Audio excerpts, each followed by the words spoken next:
Bismillahirrahmanirrahim. Innal hamdalillah nahmaduhu wa nasta'inuhu wa nastaghfiruh wa na'udzu billahi min shururi anfusina wa min sayyiati a'malina. May yahdihillahu fala mudilla lahu wa may yudlilhu fala hadiya lahu. Wa asyhadu an la ilaha illallah wahdahu la syarika lahu wa asyhadu anna Muhammadan 'abduhu wa rasuluh. Amma ba'd. Rabbi shrah li sadri wa yassir li amri wahlul 'uqdatam min lisani yafqahu qawli. Rabbi zidni ilma warzuqni fahma. Allahumma inna nas'aluka ilman nafi'a wa rizqan tayyiba wa amalan mutaqabbala. Assalamualaikum warahmatullahi wabarakatuh. Apa khabar jemaah muslimah kita di Masjid Kasim pada pagi ini? Saya harap semua dalam keadaan yang sihat sejahtera hendaknya. Dan juga sudah bersedia untuk ikuti pengajian kita pada pagi ini. Baik, Alhamdulillah. Siapa bersama dengan kita pada pagi ini? Boleh saya lihat. Siapa? Oh, Cik Kamariah kita. Cik Kamariah, Muhammad Saleh kita. Assalamualaikum Ustazah, salam rindu. Ya, Cik Kamariah, mudah-mudahan sihat. Ya, Assalamualaikum. Kak Nur, sebagaimana biasanya. Assalamualaikum Ustazah, Waalaikumsalam warahmatullahi dan pihak Masjid Kasim. Okay.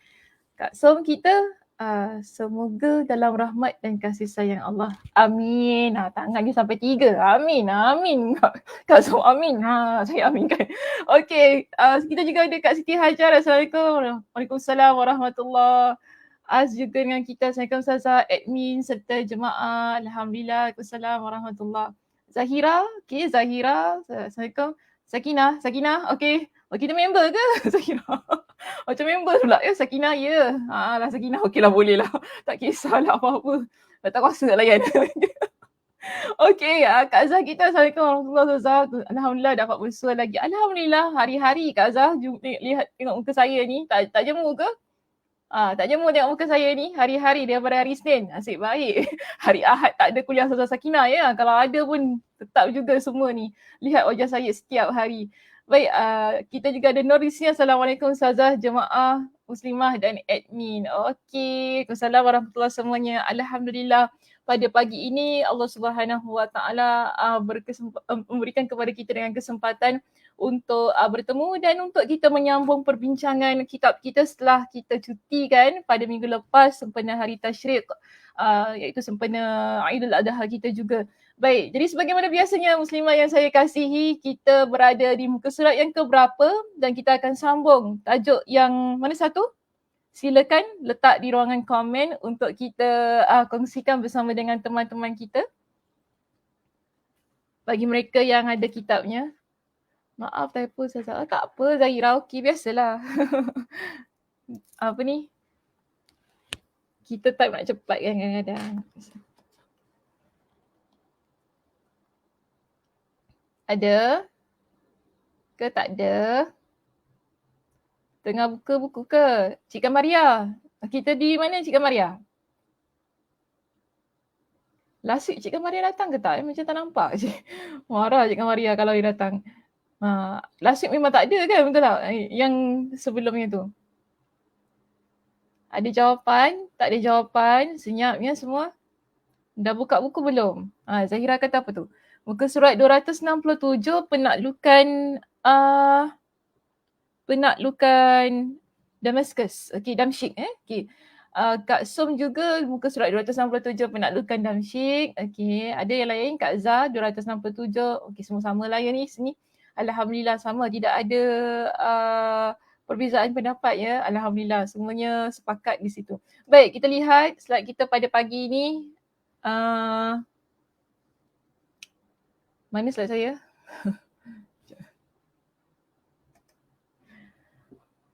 Oh, ni tak ada muka suratnya. Sekejap. Betul, penaklukan Damsyik.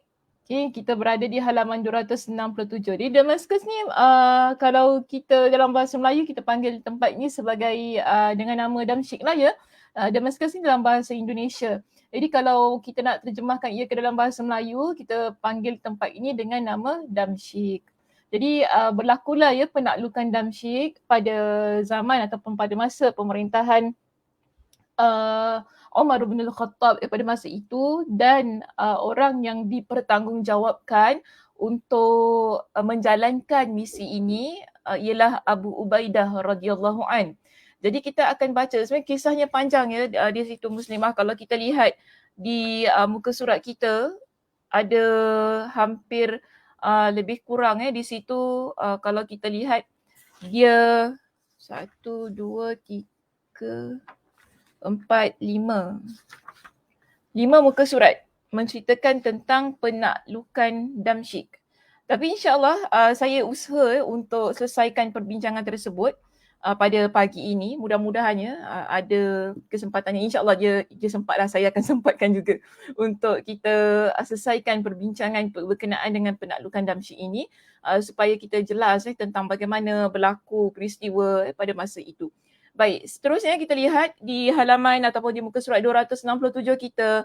Di situ dimulakan kisah ini dengan sebuah riwayat, yang mana riwayat ini daripada Saif bin Umar, yang mana beliau berkata ketika Abu Ubaidah dia berangkat dari Yarmouk, beliau membawa tenteranya ke arah Marajus Safar dan dia berkeinginan keras untuk mengepung kota Damsyik. Jadi pada masa itu daripada Yarmouk ya, Abu Ubaidah dia berangkat menuju ke Damsyik dengan mengambil arah Marajus Safar. Marajus Safar ni nama sebuah tempat. Jadi dia ambil arah sedemikian yang mana dia ada satu keinginan yang begitu kuat untuk mengepung Damsyik pada waktu itu. Namun kita dapati ketika dalam perjalanan untuk menuju ke Damsyik, dia dapat berita. Ada 2 berita yang dia dapat. Pertama, kita lihat di sini, tiba-tiba sampai kepada beliau berita bala bantuan musuh dari Hims. Maknanya pihak musuh iaitu Damsyik ni lah mereka mendapat bantuan daripada Hims. Ada tentera yang lain akan sampai di tempat tersebut. Dan sampai juga kepadanya berita tentang berkumpulnya tentera Rom dalam jumlah yang begitu besar. Jadi kita lihat di sini ketika Abu Ubaidah dia berangkat, ini merupakan kita sebut sebagai permulaan berlaku peristiwa penaklukan ini, yang mana mula-mula sekali daripada Yarmouk, Abu Ubaidah berangkat ke arah Marajus Safar dan mempunyai keinginan yang begitu keras untuk mengepung kota Damsyik. Namun ketika itu dia dapati pihak musuh mendapat bantuan dari Hims. Seterusnya, dia juga dapati ada jumlah tentera Rom yang begitu besar sedang berkumpul di Fihl, sebuah daerah di Palestin pada masa itu. Jadi Abu Ubaidah ini bila dia mendapat berita-berita ni kan, asalnya nak serang Damsyik, tapi kemudian dapat 2 berita ni, dia jadi keliru. Okey, kalau kita lihat dalam kitab dikatakan sementara Abu Ubaidah dia bingung yang mana harus dihadapinya terlebih dahulu. Kerana apa? Baik, kita lihat di sini. Ada 3 tempat. Sekarang ni, mula-mula kota Damsyik. Kemudian dengar ada berita daripada Hims ini, Damsyik akan menerima tentera bantuan daripada Hims. Kemudian ada pula satu tempat yang bernama Fihl. Di sini berkumpulnya jumlah yang begitu besar. Diceritakan bahawa tentera yang berada di Fihl ini adalah tentera Rom. Jumlahnya begitu besar. Sekarang ini nak serang yang mana satu? Teruskan mengepung kota Damsyik ataupun selesaikan dulu tentera bantuan yang datang daripada Hims, atau mereka perlu berhadapan dengan tentera Rom yang jumlahnya begitu besar di Fihl. Jadi kita ada 3 tempat di sini yang berada pada satu masa di mana Abu Ubaidah perlu berhadapan dengan ketiga-tiganya. Jadi apa yang dilakukan oleh Abu Ubaidah, dia mengirimkan surat kepada Umar bin Al-Khattab untuk mendapatkan saranan dan nasihat daripada Umar bin Al-Khattab. Jadi Muslimah, kalau kita lihat di perenggan bawah tu kan, ada sebuah perenggan yang dia letakkan pada perenggan yang khas. Di situ datanglah jawapan daripada Umar.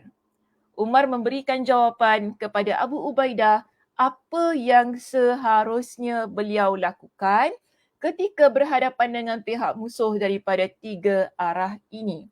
Pertama, kota Damsyik, kedua Hims dan ketiga Fihl. Okey, baik. Kita baca apa yang disebutkan oleh Umar dalam surat balasannya kepada Abu Ubaidah. Umar kata begini kepada Abu Ubaidah, mulailah menyerang Damsyik terlebih dahulu. Jadi Umar, dia kata kepada Abu Ubaidah, mula serang Damsyik terlebih dahulu. Baik. Di situ, sekejap ya.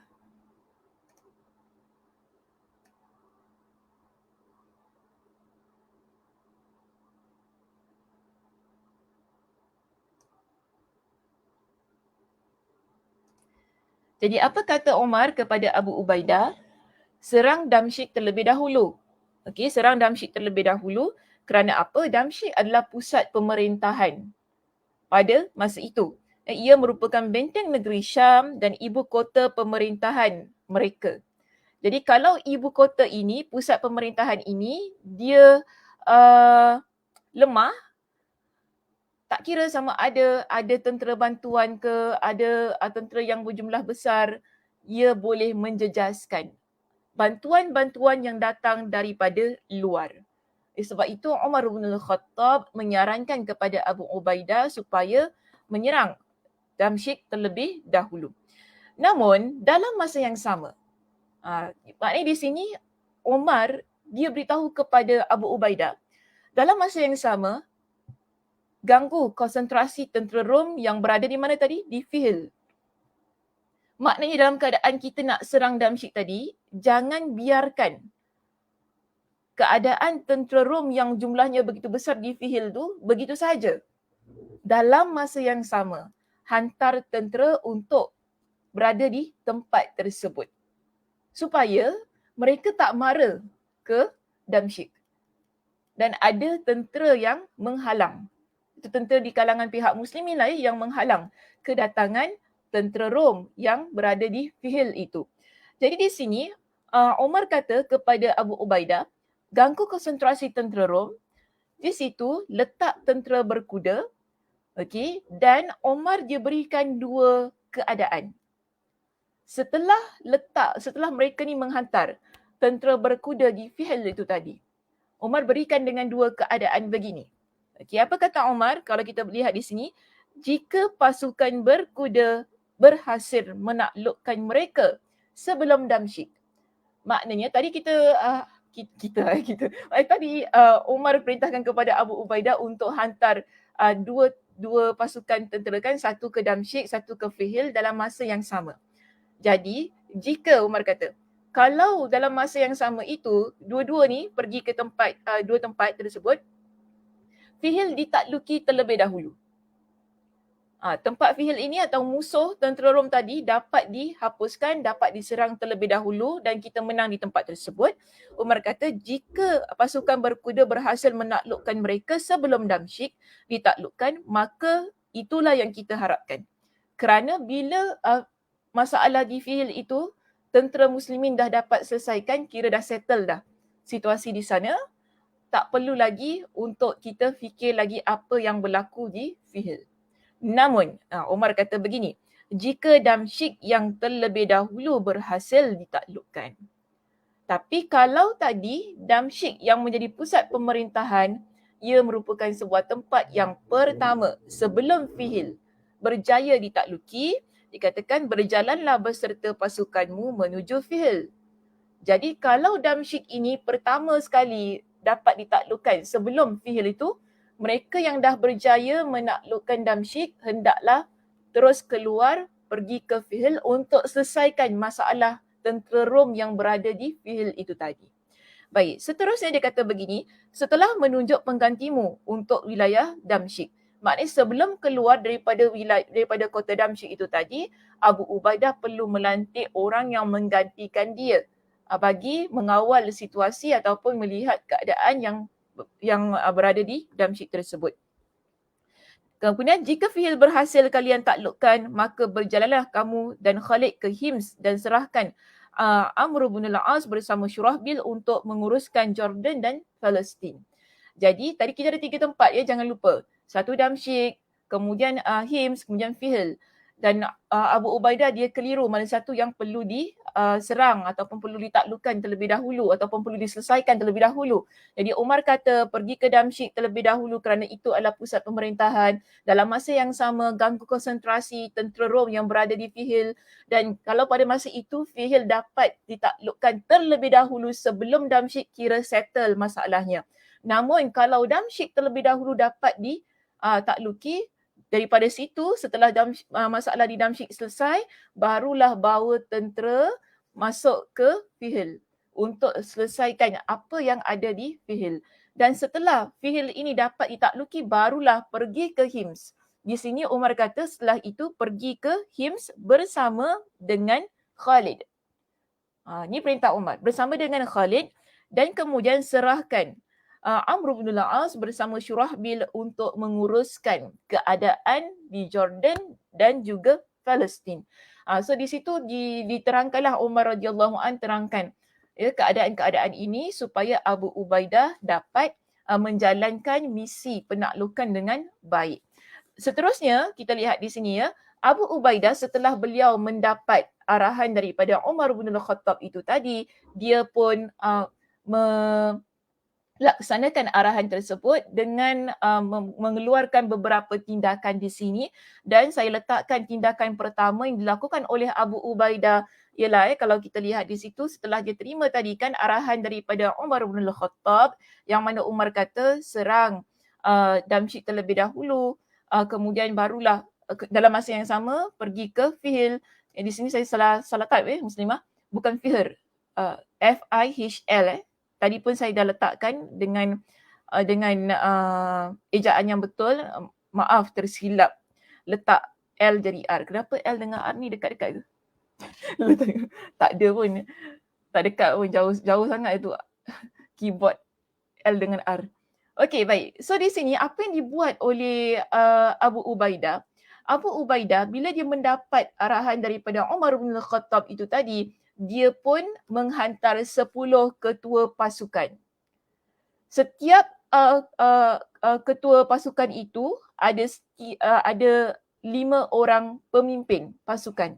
Okay, jadi ada 10, setiap satu yang 10 ini ada 5 pemimpin pasukan ataupun ada 5 pemimpin tentera.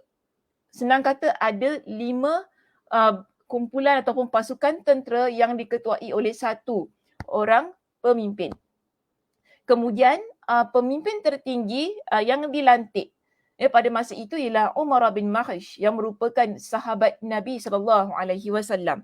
Dan kita lihat di sini bila mereka sampai, mereka pun berjalan dari Marajus Safar, sebab tadi pun kita bincangkan Abu Ubaidah daripada Yarmouk dia menuju ke kota Damsyik tadi, dia mengambil jalan Marajus Safar.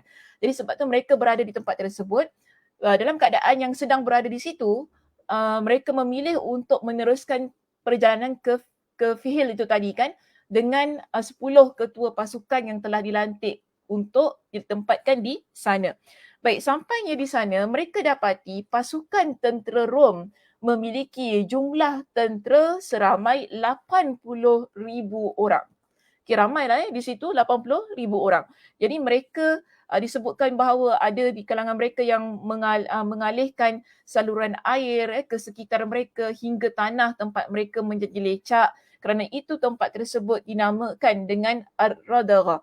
Okay, Ar-Radagha. Kemudian diceritakan kepada kita Abu Ubaidah juga mengutus pasukannya yang ditempatkan antara Damsyik dan Palestin, iaitu dia mengutus Zilkala bersama satu pasukan dan ditempatkan antara Damsyik dan Hims juga untuk menghadang datangnya bantuan musuh yang dikirim oleh Heraklius di situ. Kemudian kita lihat itu tindakan yang pertama yang dilakukan oleh Abu Ubaidah. Seterusnya kita ada tindakan yang kedua yang dilaksanakan oleh beliau. Okay, apa yang berlaku di sini daripada tempat yang sama kita lihat dia juga menuju ke Damsyik, sebab itu adalah arahan Umar bin Al-Khattab tadi kan. Daripada Marajus Safar ada tentera yang pergi ke Fihl, daripada Marajus Safar, ada juga tentera yang pergi ke Damsyik. Jadi tindakan pertama tadi dia selesaikan keberangkatan tentera ke Fihil, kemudian untuk tindakan yang kedua dia selesaikan pula keberangkatan tentera ke kota Damsyik yang merupakan satu misi utama dia sebenarnya ketika berada di Marajus Safar.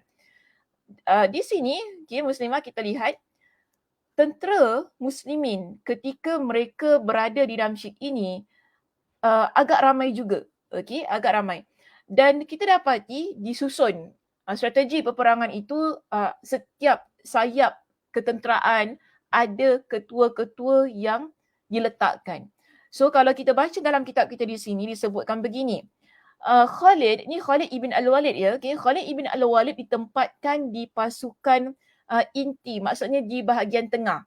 Tentera yang dipimpin oleh Khalid ibn Al-Walid diletakkan di bahagian tengah. Sayap kanan dan kiri tentera ini dipimpin oleh Abu Ubaidah sendiri dan juga Amr bin al-As. Kemudian kita ada pasukan yang berkuda. Pasukan berkuda dipimpin oleh Iyad bin Ghanam. Dan kita juga ada pasukan yang berjalan kaki, yang mana pasukan ini dipimpin oleh Shurahbil bin Hasanah. Khalid, di situ ada, kota Damsyik ni ada banyak pintu untuk mereka masuk ataupun kita panggil sebagai benteng. Jadi kalau kita lihat kepada perenggan yang berikutnya di muka surat 268 di situ. Khalid ini, dia mengambil posisi tepat di pintu timur dan berjalan ke pintu Kaisan. Sementara Abu Ubaidah turun di pintu Al-Jabiyah yang besar dan Yazid bin Abu Sufyan turun di pintu Al-Jabiyah yang kecil. Adapun Amr bin al-As beserta Shurahbil bin Hasanah turun dan menempatkan pasukannya di seluruh pintu-pintu yang berbaki. Dan mereka telah menyiapkan alat pelontar batu dan bola api, ya, dan semualah peralatan perang untuk menyerang kota Damsyik yang telah dikepung daripada setiap penjuru itu tadi. Dan di sini kita dapati Abu Ubaidah memerintahkan Abu Darda agar menjadi pelindung pasukan dari arah Barzah sebagai bala bantuan bagi pasukannya kelak. Dan begitu pula pasukannya yang diposisikan antara Abu Ubaidah dan Hims. Akhirnya kita lihat di sini mereka berjaya mengepung setiap penjuru kota Damsyik. Dan banyak riwayat yang menyebutkan tentang berapa lamanya tentera muslimin mengepung kota Damsyik ini. Baik, kita lihat ada 3 pendapat yang dikemukakan dalam kitab kita berkenaan dengan masa dikepung kota Damsyik tersebut. Ada yang menyebutkan kalau kita lihat pada perenggan yang pertama di situ, perenggan yang terakhir tapi di line yang pertama, akhirnya mereka mengepung Damsyik dari segala penjuru selama 70 malam. Okay, pendapat pertama mengatakan 70 malam. Kemudian ada yang mengatakan pengepungan terjadi selama 4 bulan. Ada juga yang pendapat yang kata pengepungan ini berlaku selama 4 bulan. Dan ada juga yang berpendapat ia berlaku selama 6 bulan.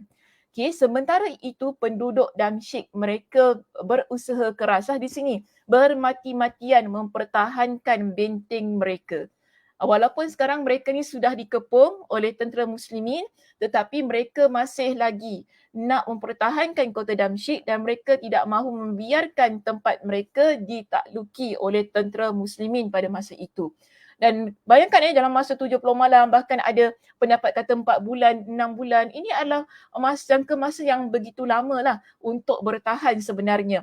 Jadi kalau kita lihat pada usaha yang dilakukan oleh pihak penduduk Damsyik ataupun tentera Damsyik yang berada di kawasan tersebut, mereka mengirim surat kepada Raja Heraklius di situ kan, di Hims, untuk meminta bantuan.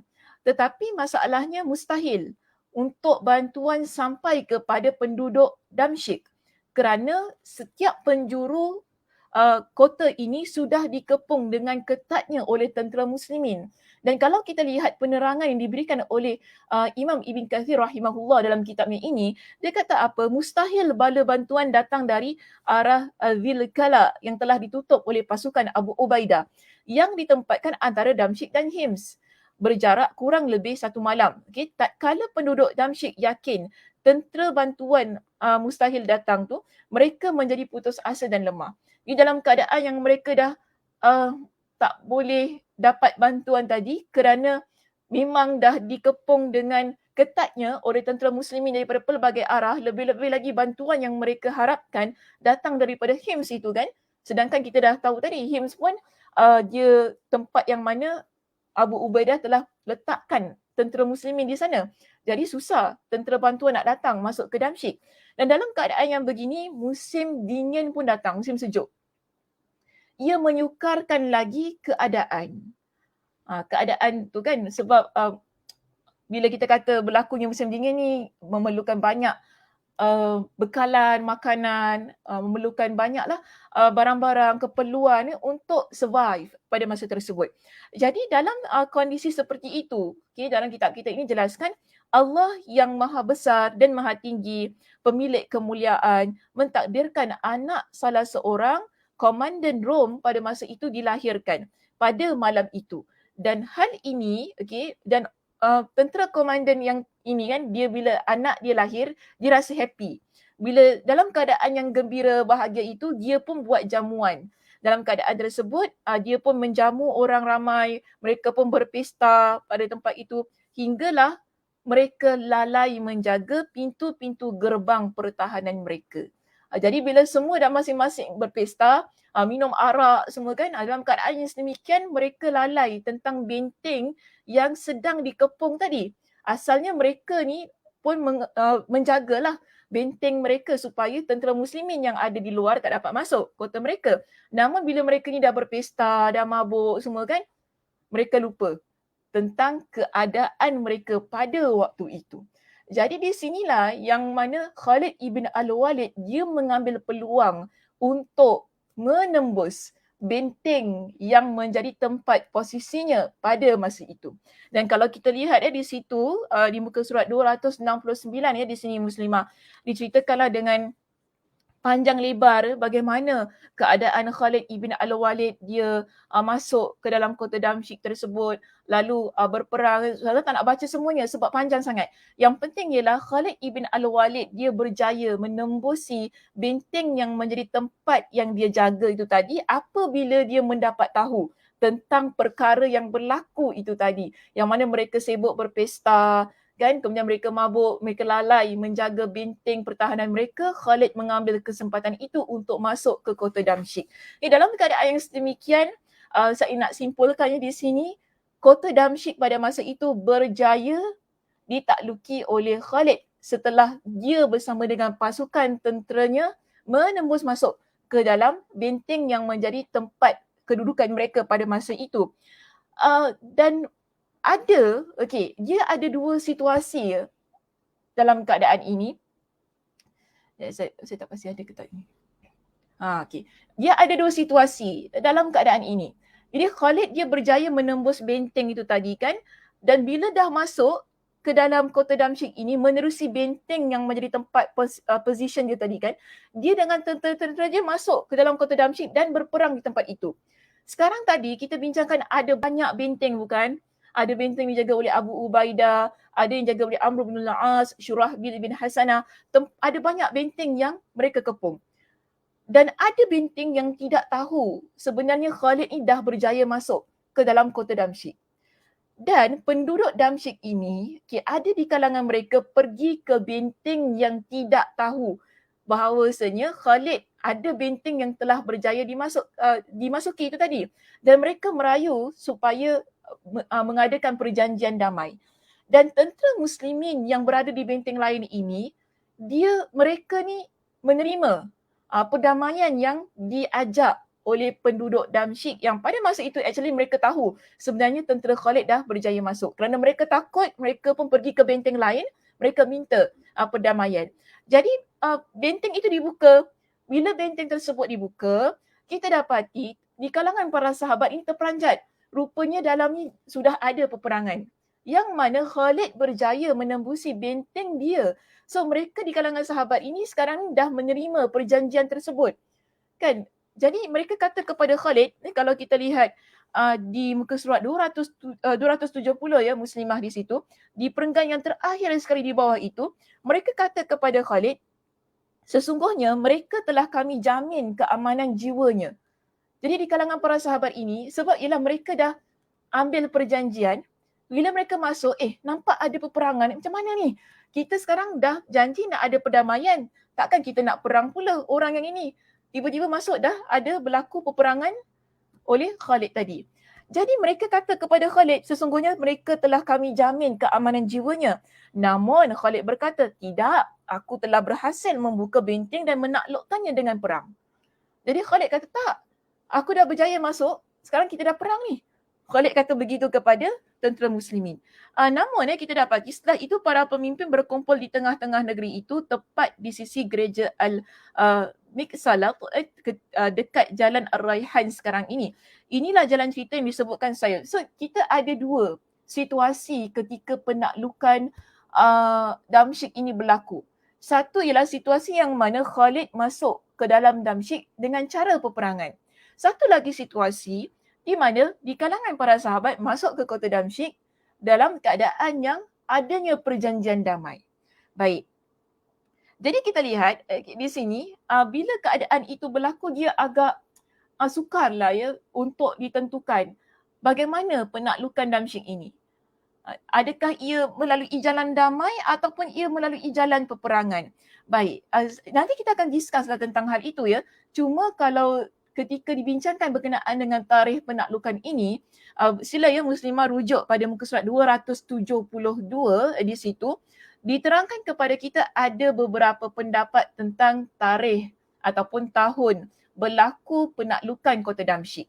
Ya, ada perbezaan pendapat, ada yang mengatakan 13 Hijrah, dan ada juga pendapat yang mengatakan berlaku pada pertengahan bulan Rejab 14 Hijrah, dan ada juga pendapat yang mengatakan ia berlaku pada bulan Syawal tahun 14 Hijrah. So kita ada 3 pendapat, wallahu a'lam yang mana satu pendapat yang tepat tidak dinyatakan kepada kita di sini.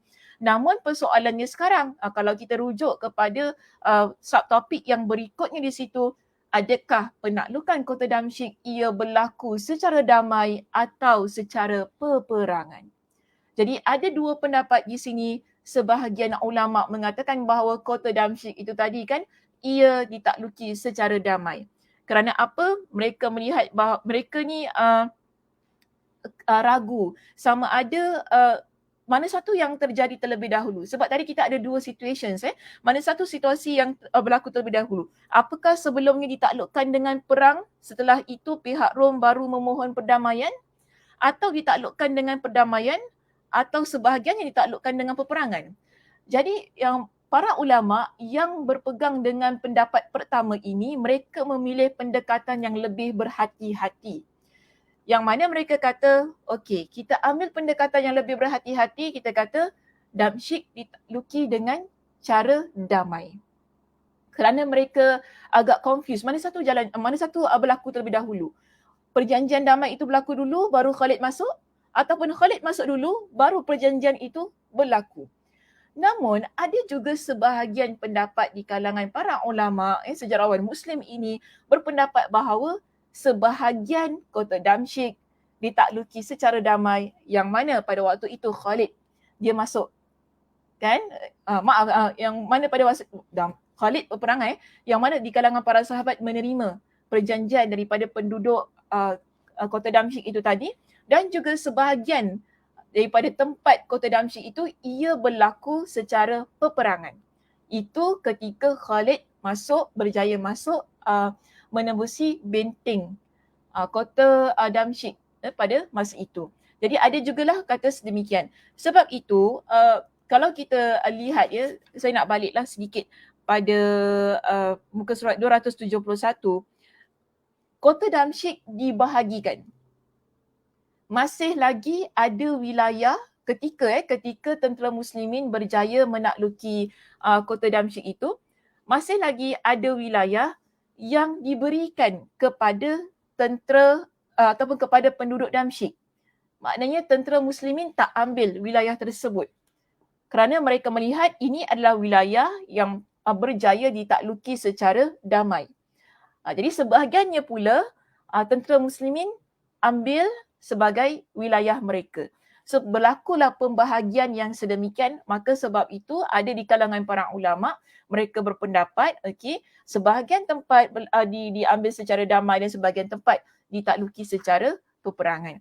Baik, ada perkara yang menariklah di sini yang ingin kita lihat di situ pada muka surat 273. Ada pendapat yang mengatakan bahawa di perenggan yang kedua, perenggan yang kedua ya Muslimah sila lihat di situ, ada pendapat yang menyebutkan bahawa sebab tadi ada perjanjian damai kan, ada pendapat yang menyatakan bahawa Abu Ubaidah yang menulis. Abu Ubaidah yang menulis perjanjian damai tersebut. Tetapi yang mana kerana apa mereka berpendapat pada waktu itu Khalid dia telah diberhentikan daripada jawatan panglima perangnya. Ingat lagi ya, ketika Umar bin Al-Khattab dia naik sebagai khalifah pada masa itu, dia terus melantik Abu Ubaidah dan memberhentikan Khalid ibn Al-Walid. Jadi pendapat pertama mengatakan bahawa Abu Ubaidah yang menulis perjanjian damai di kota Damsyik. Namun ada juga pendapat yang kedua di sini yang mengatakan Khalid yang telah menulis perjanjian damai tersebut yang mana keadaan itu dipersetujui oleh Abu Ubaidah. Baik, setelah itu ya, kalau kita lihat di muka surat kita yang ke-273 ya Muslimah, di perenggan yang terakhir sekali, kita dapati ada satu kisah yang berlaku antara Abu Ubaidah dan Khalid ibn Al-Walid. Sebab kita pun keliru. Kalau kita lihat daripada kisah penaklukan kota Damsyik ini, dia punya main karakter ketika penaklukan Damsyik tu, kita masih nampak ia berada pada Khalid ibn Al-Walid. Betul tak? Sebab Khalid ibn Al-Walid yang betul-betul semangat untuk menerobos masuk ke dalam pintu kota Damsyik itu tadi. Dan kita nampak dia yang sungguh-sungguh terus berjaya masuk ke dalam tempat tersebut dan di kalangan sahabat pun banyak refer kepada dia pada waktu itu. Jadi ada satu kisah yang diriwayatkan dalam kitab kita ini tentang kenapa keadaan itu berlaku. Ini Masya Allah Tabarakallah lah ya Muslimah, bila kita lihat dalam kisah ini diceritakan kepada kita bahawa Abu Bakar As-Siddiq ketika beliau wafat sebelum penaklukan Damsyik. Sebelum penaklukan Damsyik, Abu Bakar radhiyallahu anhu wafat. Dan Umar pada masa itu telah mengirimkan surat kepada Abu Ubaidah ibn Al-Jarrah, memberitahukan kepadanya dan kepada seluruh kaum muslimin berita duka cita tentang kematian Abu Bakar radhiyallahu anhu. Jadi surat itu sampai kepada Abu Ubaidah yang menyatakan tentang kewafatan Abu Bakar radhiyallahu anhu, dan pada waktu itu juga dalam surat ini menyatakan tentang Abu Ubaidah telah diangkat sebagai panglima tertinggi seluruh pasukan yang ditugaskan di negeri Syam, dan Umar memerintahkannya agar selalu banyak bermusyawarah, banyak berbincang dengan Khalid ibn Al-Walid bagi masalah ataupun strategi peperangan di sini. Cuma satunya di sini ya, tatkala surat itu sampai kepadanya, Abu Ubaidah dia sembunyikan surat tentang pelantikannya sebagai panglima perang yang tertinggi. Kan? Hal itu dia tak beritahu kepada Khalid ibn Al-Walid. Jadi sebab itu tadi daripada Yarmouk mereka terus ke Damsyik bersama dengan Khalid ibn Al-Walid, kan? Khalid ibn Al-Walid masih lagi dalam peperangan tersebut. Dan dikatakan di sini ya, surat itu disembunyikan dari Khalid hingga akhirnya Damsyik ditaklukkan. Maknanya Khalid dia tidak tahu sebenarnya diri dia sudah dilucutkan dari jawatan panglima perang. Kerana Abu Ubaidah menyembunyikan berita itu dari pengetahuan Khalid ibn Al-Walid. Katakan kepada kita, dia tahu setelah Damsyik berjaya ditakluki. Dan itu berlaku setelah 20 hari dari penaklukan kota Damsyik. Dan pada waktu itu, bila Khalid ibn Al-Walid mengetahui sebenarnya ketika misi penaklukan Damsyik ini berlaku, dia bukan panglima perang pada masa itu. Dan setelah 20 hari penaklukan Damsyik ini berlaku, baru dia tahu, oh rupanya dalam masa mereka sedang berperang tu, aku bukan panglima perang. Kita lihat apa yang ditanya oleh Khalid ibn Al-Walid kepada Abu Ubaidah. Dia kata begini kepada Abu Ubaidah, semoga Allah merahmatimu.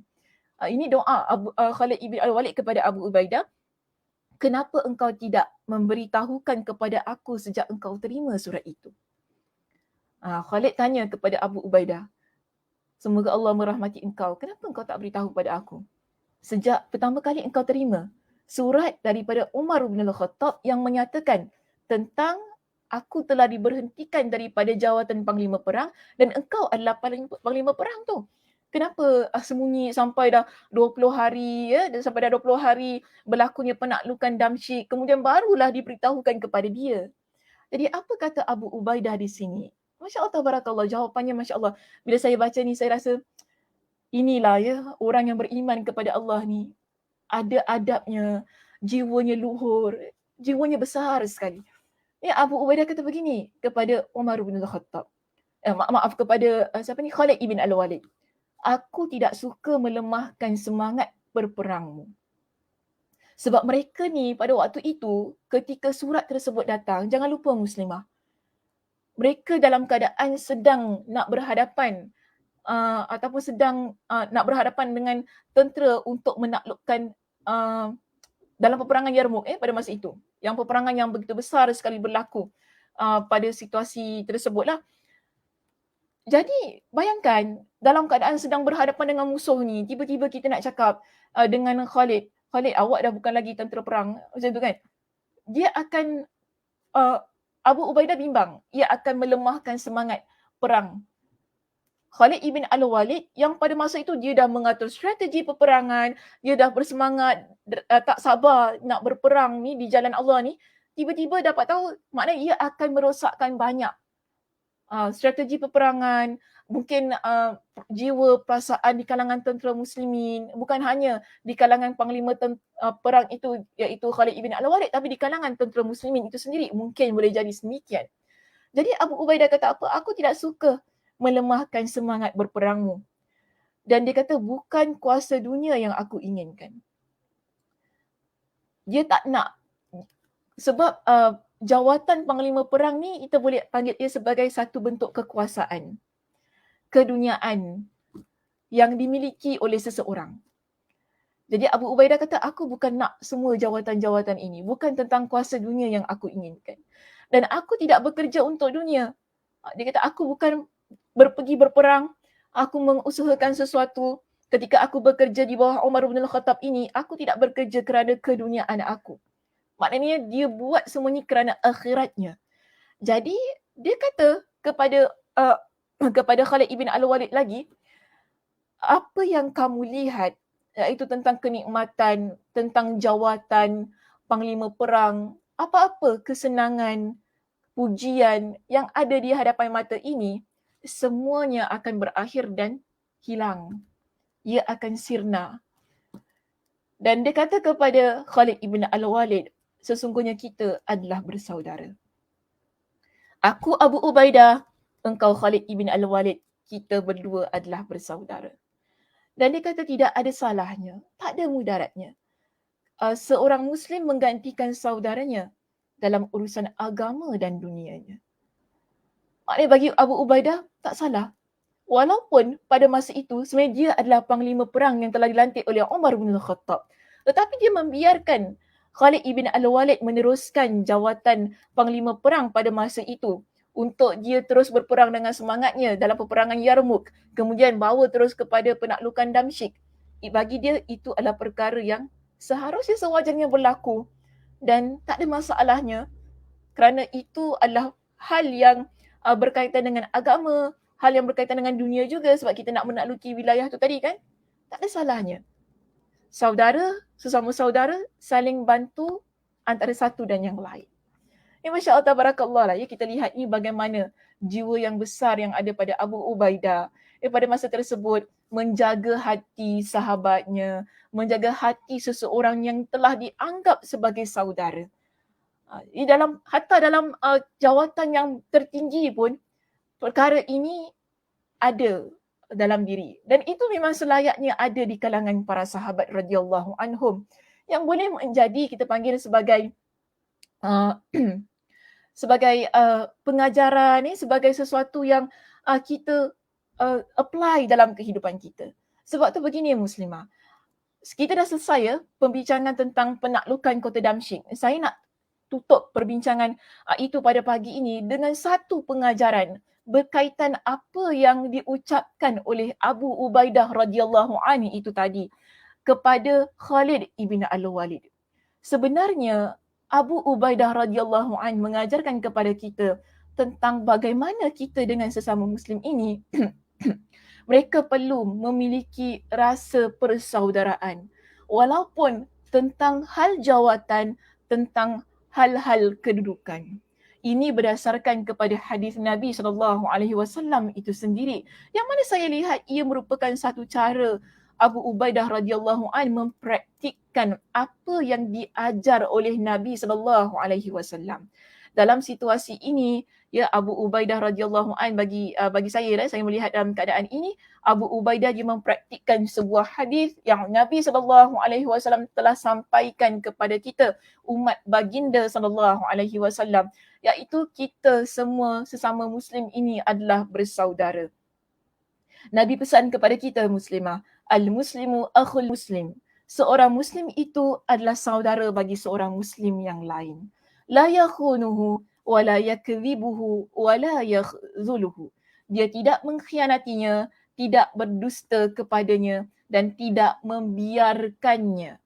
Okey. Dan Nabi juga pesan di sini, kullul muslimi 'alal muslimi haramun. Setiap Muslim di atas setiap Muslim itu adalah haram. Apa yang haram? Nabi tekankan dalam hadis ini, irduhu wa maluhu wa damuhu. Haram ke atasnya kehormatannya, itu marwahnya, hartanya dan darahnya. Lalu Nabi SAW ingatkan kepada kita, at-taqwa hahuna. Ya, dalam riwayat yang lain, saya tak ambil riwayat yang menyebutkan tentang cara Nabi menunjukkan, tapi dalam riwayat yang lain disebutkan bahawa Nabi wa yushiru ila sadrihi thalatha marrat. Bila Nabi kata takwa itu berada di sini, Nabi SAW menunjukkan ke arah dadanya sebanyak 3 kali. Dan setelah itu Nabi ingatkan kepada kita, bihasbi mri'in minasyarr. Cukuplah seseorang itu dilihat sebagai memiliki ciri-ciri keburukan, ada kejahatan, ayah kira akhahul muslim, apabila dia menjadi seseorang yang menghina saudara muslimnya yang lain. Okay, hadis ini diriwayatkan oleh Imam At-Tirmizi dengan status hadis yang sahih. Di dalam hadis ini, ya Muslimah, kita belajar banyak perkara sebagaimana juga yang telah ditunjukkan oleh Abu Ubaidah radhiyallahu anhu itu tadi, ketika dia berbicara, ketika dia beritahu kepada Khalid ibn al-Walid tentang situasi dan keadaannya, mengapa dia tidak memberitahu kepada Khalid ibn al-Walid tentang pelucutan jawatannya sebagai panglima tertinggi pada masa itu. Ialah bagi menjaga jiwa, menjaga hatinya, menjaga persahabatan antara mereka. Ini adalah ciri-ciri yang Nabi SAW ajarkan kepada kita. Okay, dalam hal ini, ya Muslimah, kita lihat ada beberapa perkara penting yang tidak boleh kita lupakan, iaitu Nabi SAW mengajarkan kepada kita menerusi hadis itu tadi, yang mana kita dapati Abu Ubaidah mempraktikkan apa yang Nabi SAW ajarkan. Pertama, Nabi ingatkan kepada kita dengan teman-teman kita ni yang Muslim. Ya, kita fokus dalam hadis ini kita fokus kepada Muslim sesama Muslim. Namun tak bermakna kita boleh buat kepada non-Muslim. Ya, sebab hadis ini fokus kepada Muslim sesama Muslim, that's why saya nak fokus kepada konteks itu sahaja. So teks ini menekankan kepada kita dengan teman-teman kita sesama Muslim ada etikanya, ada cara dan adabnya yang perlu kita perhatikan. Nabi pesan kepada kita, jangan kita ni jadi teman, saudara yang mengkhianati kawan kita yang Muslim. Tak kira dalam apa jua keadaan. Okay, kita di tempat kerja ataupun kita di kalangan adik-beradik ke apa-apa kan. Sekejap, suara nak hilang. Kita di kalangan adik-beradik ke ataupun apalah, kita kenal ataupun kita tak kenal. Ya, sama ada kita kenal ataupun kita tak kenal. Yang penting kita tahu dia adalah saudara Muslim kita, iaitu seagama dengan kita. Dalam keadaan yang sedemikian, Nabi ingatkan, jangan kita ni jadi orang yang mengkhianati. Kita buat perkara-perkara yang akan, contohlah kalau bahasa sekarang kata kita backstab dia lah. Okay? Kita tikam belakang teman kita ini. Ini perkara yang dilarang. Kerana kita nak sesuatu, namun kita sanggup mengkhianati teman kita itu tadi. Ataupun kita berbohong. Kita buatlah perkara-perkara yang membohongi dia, yang berdusta, kan? Semata-mata untuk tujuan dan kepentingan diri kita. Keadaannya sedemikian. Dan juga Nabi pesan, jangan kita membiarkan. Membiarkan ni maksudnya kita buat bodoh. Kawan kita susah, kawan kita perlukan bantuan. Sedangkan kita ni mampu untuk bantu ni muslimah. Ya, sedangkan kita ni tahu dia susah. Tapi kita buat bodoh, kita menelantarkan dia, kita biarkan dia.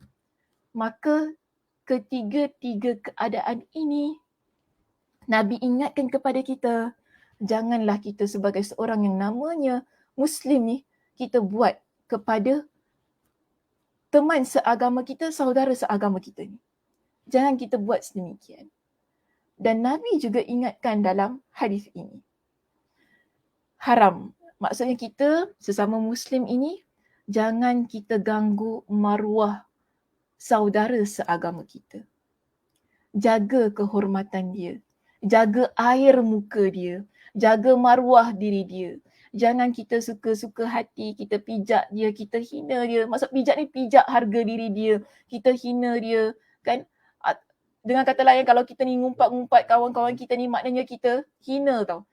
Kita letakkan maruahnya di tempat yang kita pijak tu sebenarnya. Jadi Nabi pesan, haram untuk kita buat sedemikian.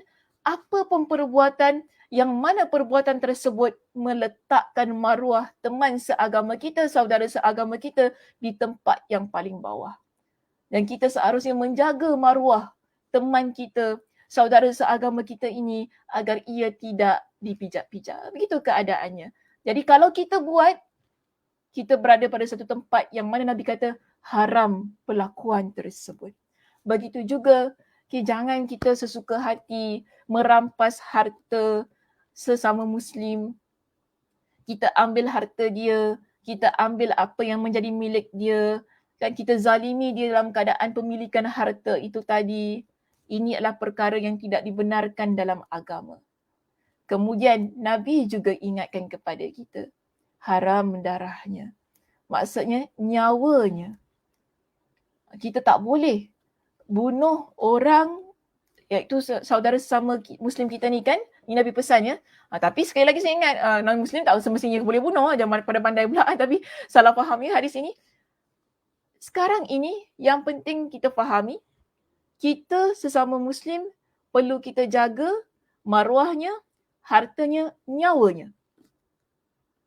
Tidak boleh sesuka hati kita perlakukan untuk tiga perkara ini.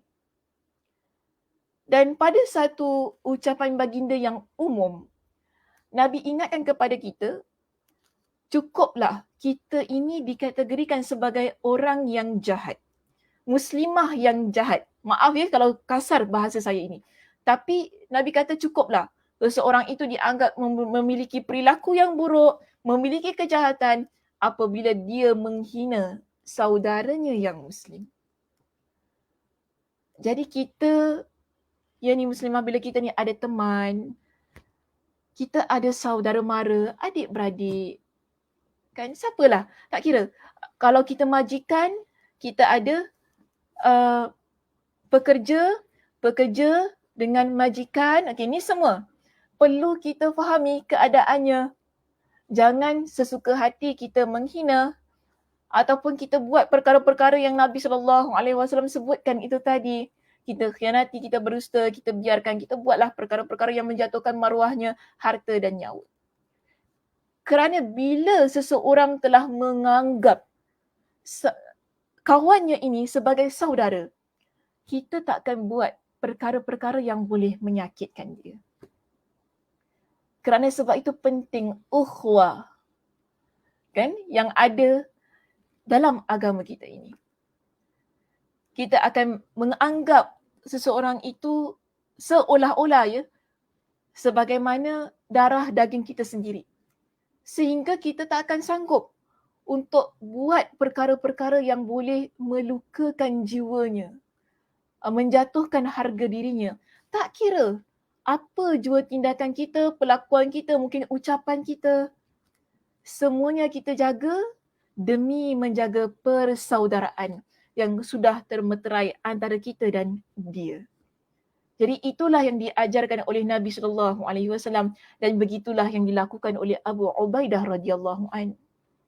Dia nak jaga persahabatannya dengan Khalid ibn Al-Walid. Sebab tu tadi dia kata kepada Khalid ibn Al-Walid, kita ni adalah bersaudara. Aku dan engkau adalah bersaudara. Jadi tak salah. Apa salahnya kalau engkau yang lead peperangan itu? Kerana aku telah menganggap engkau sebagai saudara aku. Masya Allah, tabarakallah, kita lihat. Cuba kalau kita Muslimah, kalau kita ni kan, kalau kita kata aku dah naik ni, aku tak puas hati lah. Kenapa pula? Kan padahal aku tahu panglima. Kalau kita kan, kalau kat tempat kerja, aku patut lead tau. Sebab aku leader. Orang dah lantik aku sebagai ketua. Bukan dia. Apa saja pandai-pandai ni. Kita seboleh mana, kalaulah jawatan tu kita dah dapat, kita kalau boleh hari tu jugalah kita nak buat kerja kita kan. Maksudnya kita nak dia turun daripada jawatan dia, kita nak naik. Kalau boleh begitu keadaannya. Manusia biasa begitu Muslimah. Ya, namun di sini Abu Ubaidah mengajarkan kepada kita, ada keadaan-keadaan yang tak perlu tergesa-gesa. Okay, ada keadaan-keadaan yang mana tak perlu kita nak tergesa-gesa untuk meletakkan diri kita berada pada tempat yang tinggi tersebut. Kerana tadi juga diingatkan kepada Khalid ibn Al-Walid. Semua ini dunia, Khalid. Kenapa aku perlu nak beritahu kepada engkau? Ini adalah nikmat dunia yang akan hilang, yang akan sirna. Aku tak kisah. Maknanya dia tak kisah tentang nikmat dunia ni walaupun Umar radhiyallahu anhu lantik sebagai panglima yang tertinggi. Tapi bagi dia, perlu ke aku nak beritahu kepada engkau? Dalam keadaan ni, aku mengambil satu keputusan untuk tidak memberitahu kepada engkau. Antaranya sebabnya aku tak nak engkau menjadi orang yang tiba-tiba lemah semangat. Sedangkan kita sedang berhadapan dengan musuh ini. Kita sedang berhadapan dengan satu situasi yang begitu genting. Dan terbaik ialah kita tunda sahaja. Apa yang mungkin kau lihat benda itu penting, tapi ia tidak penting bagi diri aku. Kerana jawatan, semua ini adalah kenikmatan dunia. Sedangkan aku bekerja untuk akhirat aku. Aku tidak bekerja untuk dunia aku.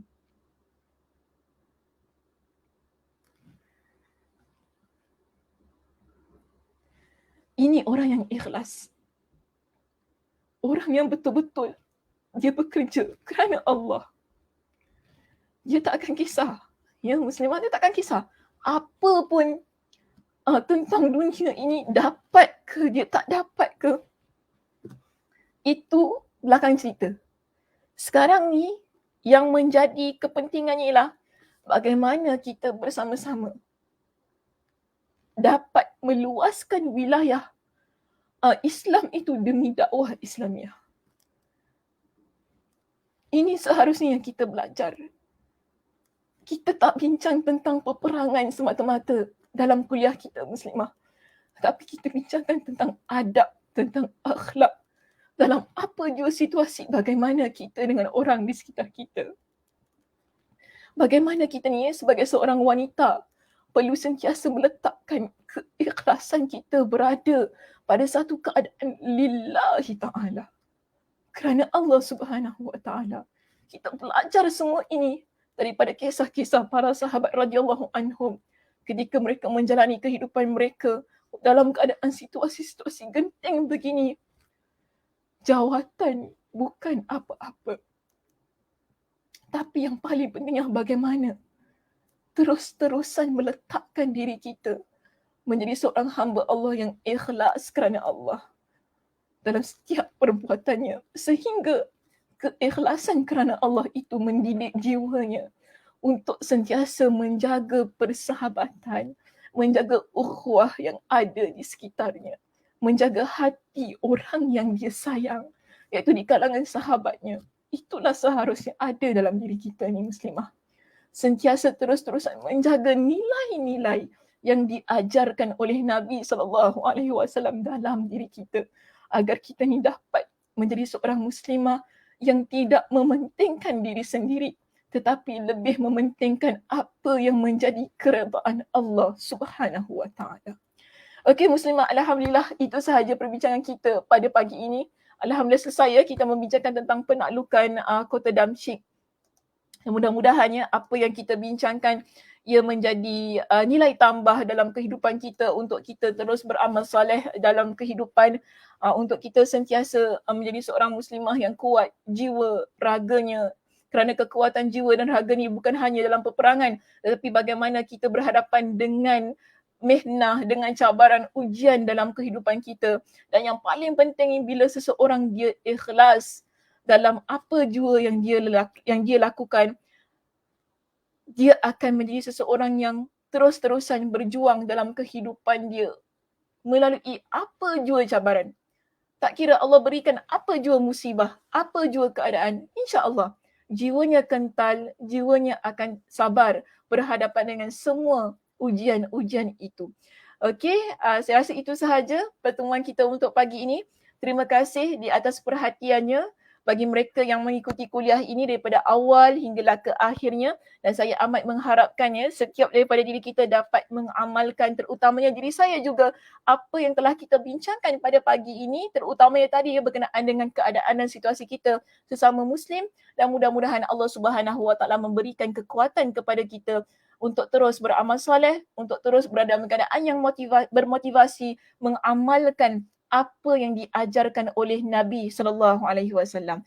Baik, itu sahaja muslimah. Saya doakan mudah-mudahan Allah Subhanahu Wa Taala memberikan kepada kita dengan kesihatan, kelapangan masa untuk kita bertemu pada minggu hadapan di masa yang sama, di tempat yang sama. Saya tutup kuliah kita pada pagi ini dengan tasbih kafarah. Subhanakallahumma wa bihamdika asyhadu an la ilaha illa anta astaghfiruka wa atubu ilaik. Assalamualaikum warahmatullahi wabarakatuh.